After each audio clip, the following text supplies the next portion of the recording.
이데일리엔 장중에 살펴보는 주요 경제 뉴스입니다. 첫 소식입니다. 지난해 12월 생산 소비 투자 등 산업활동 주요 지표가 함께 증가해 전월에 이어 2달 연속 트리플 증가를 보였습니다. 통계청에 따르면 지난해 12월 전 산업 생산은 전월보다 1.4% 증가했습니다.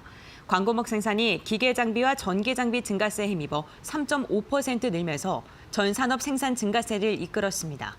소비 동향을 보여주는 소매 판매액은 전월보다 0.3% 늘었는데 신차 출시에 따라 승용차 판매가 늘었고 내구재 판매가 3.9% 증가한 것이 영향을 미친 것으로 보입니다. 설비 투자는 기계류와 운송 장비 투자가 증가하면서 전월 대비 10.9% 늘었습니다. 현재 경기를 나타내는 경기 동행지수 순환 변동치가 전월보다 0.2포인트 오르며 4개월 만에 상승 전환했습니다. 향후 경기를 예측하는 지표인 선행지수 순환 변동치는 전월보다 0.4포인트 오르면서 넉 달째 상승세를 이어가고 있습니다. 정부가 올해 스마트 제조 혁신 사업에 5천억 원을 투입합니다.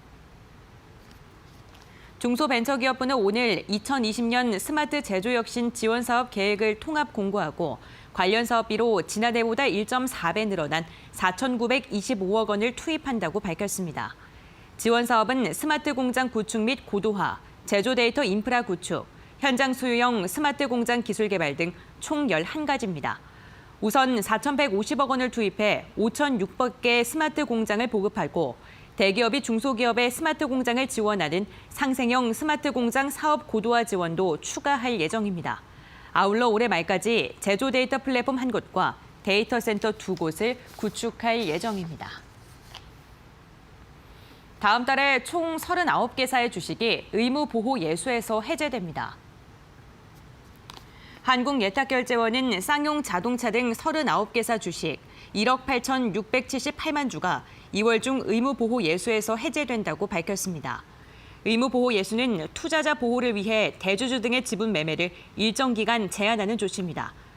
유가증권시장에서는 9일 전환 우선주인 CJ사우와 11일 쌍용 자동차, 25일 KBI 동국실업 등 3개사 2,651만 주가량이 해제될 예정입니다. 코스닥 시장에서는 코인테크, MP한강, 동구바이오제약 등 36개사가 해제됩니다.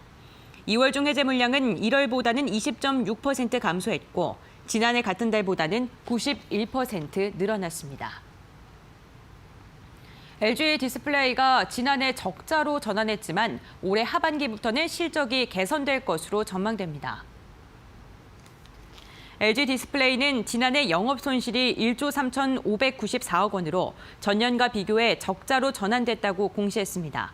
매출은 23조 4천억 원으로 전년 대비 4% 감소했고 순손실은 2조 8천억 원으로 적자 폭이 확대됐습니다. 플라스틱 OLED를 본격적으로 양산하면서 고정비가 증가했다고 평가했습니다. 특히 작년 4분기 1조 6천억 원을 자산 손상 처리하면서 영업의 비용으로 반영됐습니다. 이에 대해 회사는 불확실성을 제거하고 미래 사업 변동성을 축소한다는 점에서 긍정적인 효과가 기대된다고 평가했습니다. 어려움을 겪고 있는 플라스틱 OLED 사업의 경우 하반기 이후부터 의미 있는 실적 개선 기회를 만들겠다는 계획입니다. 삼성 바이오에피스가 자체 개발한 복제약 3종이 유럽에서 사상 최대 매출을 기록했습니다. 삼성 바이오에피스는 자체 개발한 자가 면역 질환 치료제 바이오시밀러 3종 베네팔리, 임날디, 플락사비가 지난해 유럽에서 8,510억 원의 매출을 올리면서 사상 최대치를 달성했다고 밝혔습니다. 전년 매출보다 35%나 급증한 수치입니다. 제품별 매출액은 베네팔리 4억 8,620만 달러, 임날디 1억 8,400만 달러, 플락사비 6,810만 달러로 나타났습니다. 이 중에서도 2016년 1분기에 출시된 베네팔리는 오리지널 의약품인 엠브레를 넘어 독일과 프랑스, 영국, 이탈리아, 스페인에서 시장 점유율 1위를 차지하고 있다고 회사는 설명했습니다. 이어서 이 시각 간추린 뉴스입니다. SK에너지 조경목 사장은 신기술을 활용한 새로운 사업 모델을 개발해 친환경 위주로 구조를 선제적으로 재편하고 그린 포트폴리오를 강화하겠다고 밝혔습니다. 대우건설은 지난해 영업이익이 3,641억 원으로 전년보다 42% 감소한 것으로 잠정 집계됐다고 공시했습니다. 그러나 수주 실적은 10조 6,391억 원을 기록하면서 10% 증가했습니다. KB부동산 리브온에 따르면 입주 2년차 서울 아파트의 가구당 평균 전셋값은 2018년 12월 6억 8,600만 원에서 지난 13일 기준 1억 400만 원 오른 7억 9천만 원으로 조사됐습니다. 특히 송파구는 2억 534만 원이나 상승한 것으로 나타났습니다. SK하이닉스가 글로벌 반도체 불황에 따라 지난해 영업 실적이 전반적으로 대폭 급감했습니다. 지난해 영업이익이 2조 7,127억 원으로 전년보다 87% 감소한 것으로 잠정 집계됐다고 공시했습니다. 이데일리엔 장중에 살펴보는 주요 경제 뉴스 함께 확인해봤습니다.